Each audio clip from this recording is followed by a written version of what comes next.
Hello friends, ನಮಸ್ಕಾರ. ನಾಡುನುಡಿ ಲೈವ್ಗೆ ಸ್ವಾಗತ. ಸ್ನೇಹಿತರೆ, ಏಪ್ರಿಲ್ 1ರಿಂದ ಟೋಲ್ ದರ ಭಾರಿ ಏರಿಕೆಯಾಗಲಿದೆ.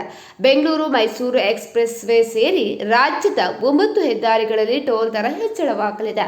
ಹಾಗಿದ್ರೆ ಗೆಲ್ಲೆಲ್ಲಿ ಈ ವಿಡಿಯೋವನ್ನು ಪೂರ್ತಿಯಾಗಿ ನೋಡಿ. ಸ್ನೇಹಿತರೆ, ಬೇಸಿಗೆ ರಜೆ ಶುರುವಾಗ್ತಾ ಇದೆ. ಫ್ಯಾಮಿಲಿ ಜೊತೆ ಕಾರಿನಲ್ಲಿ ಅಥವಾ ಊರಿಗೆ ಟ್ರಿಪ್ ಹೋಗಬೇಕು ಅಂತ ಹೇಳಿ ಹಲವಾರು ಪ್ಲಾನ್ ಮಾಡಿರ್ತಾರೆ. ಆದರೆ ಇದೀಗ ರಾಷ್ಟ್ರೀಯ ಹೆದ್ದಾರಿ ಪ್ರಾಧಿಕಾರ ವಾಹನ ಸವಾರರಿಗೆ ಬಿಗ್ ಶಾಕ್ ನೀಡಿದೆ. ವಾಹನ ಪ್ರಯಾಣಿಕರಿಗೆ ಮುಂಬರುವ ಏಪ್ರಿಲ್ 1ರಿಂದ ಟೋಲ್ ದರ ಏರಿಕೆಯ ಬಿಸಿ ತಟ್ಟಲಿದೆ. ಪ್ರತಿ ವರ್ಷದಿಂದ ಈ ಬಾರಿಯೂ ರಾಜ್ಯದ 9 ಪ್ರಮುಖ ರಾಷ್ಟ್ರೀಯ ಹೆದ್ದಾರಿಗಳಲ್ಲಿ 3ರಿಂದ 5% ದರವನ್ನು ಹೆಚ್ಚಿಸಲು ಇದೀಗ ನಿರ್ಧಾರ ಮಾಡಲಾಗಿದೆ. ಹಾಗಿದ್ರೆ ಟೋಲ್ ದರ ಯಾಕೆ ಏರಿಕೆ ಆಗ್ತಿದೆ?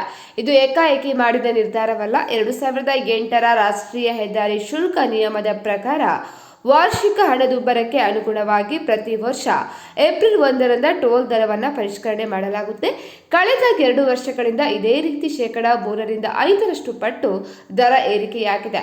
ಇದೀಗ ಬೆಂಗಳೂರು ಮೈಸೂರು ದಶಪಥ ಹೆದ್ದಾರಿಯಲ್ಲಿ ವಾಹನ ಸಂಚಾರ ಪ್ರಾರಂಭ ಆದಾಗಿನಿಂದ ಇದು 4ನೇ ಬಾರಿ ಏರಿಕೆಯಾಗ್ತಾ ಇದೆ. ಕೇವಲ 118 ಕಿಲೋಮೀಟರ್ ಉದ್ದದ ಈ ರಸ್ತೆಯಲ್ಲಿ 3 ಟೋಲ್ ಪ್ಲಾಜಾಗಳಿದ್ದು, ಏಪ್ರಿಲ್ 1ರಿಂದ ಕಾರುಗಳ ಏಕಮುಖ ಸಂಚಾರದ ದರ 180 ರೂಪಾಯಿಗಳಿಂದ ಇನ್ನಷ್ಟು ಹೆಚ್ಚಾಗಲಿದೆ. ಸದ್ಯ ಬೆಂಗಳೂರು ಮೈಸೂರು ದಶಪಥ ರಸ್ತೆಯ ಟೋಲ್ ದರ ಎಷ್ಟಿದೆ ಅಂತ ನೋಡೋದಾದ್ರೆ, ಇದೀಗ ಮುಂಬರುವ ದಿನಗಳಲ್ಲಿ 3ರಿಂದ 5% ಹೆಚ್ಚುವರಿ ಹಣವನ್ನು ನೀವು ಫಾಸ್ಟ್ಯಾಗ್ ಮೂಲಕ ತೆರಬೇಕಾಗ್ತದೆ. ಹಾಗಾಗಿ ಟೋಲ್ ಗೇಟ್ಗಳ 20 ಕಿಲೋಮೀಟರ್ ವ್ಯಾಪ್ತಿಯಲ್ಲಿ ವಾಸಿಸುವ ಸ್ಥಳೀಯರ ಖಾಸಗಿ ಕಾರು, ಜೀಪ್, ವ್ಯಾನ್ಗಳಿಗೆ ನೀಡ್ತಾ ಇದ್ದ ವಾರ್ಷಿಕ ಮಾಸಿಕ ಪಾಸ್ ದರವನ್ನು ಇದೀಗ 3,000 ರೂಪಾಯಿಗಳಿಂದ 3,075 ರೂಪಾಯಿಗಳಿಗೆ ಏರಿಕೆ ಮಾಡಲಾಗಿದೆ.